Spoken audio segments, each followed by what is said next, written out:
So I've been playing Sea of Stars recently, and I really like it.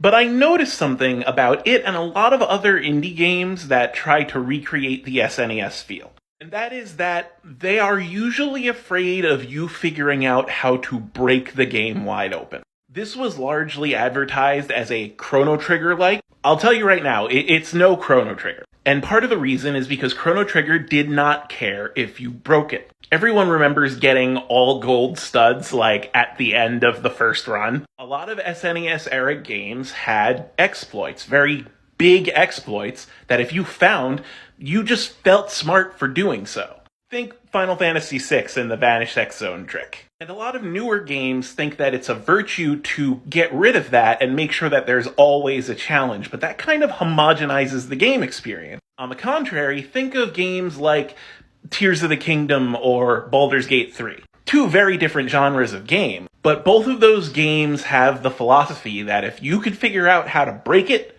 good for you. You could bypass the entire Fire Temple in Tears of the Kingdom with an air bike. You could end entire boss encounters in Baldur's Gate 3 just by pushing them off a cliff. And that feeling of, breaking a game because you were smart enough to do so, or even if you just randomly stumbled into it, is what made a lot of our classic games great. And it's what makes a lot of our modern games great. While again, I'm having a lot of fun with Sea of Stars, it's not easy to break. And eventually that makes everything feel very samey. Most battles are just do normal attacks, build your MP, use big AoEs, lather, rinse, repeat. And without something more to that makes it hard to keep going for long periods of time. I mean, I always come back, but it would be nice if I had that sort of eureka moment where it's like, I figured out this system, I exploited this system, yay me. I think more developers, indie and otherwise, need to be confident that their player base will find the fun, even if it means breaking their game wide open.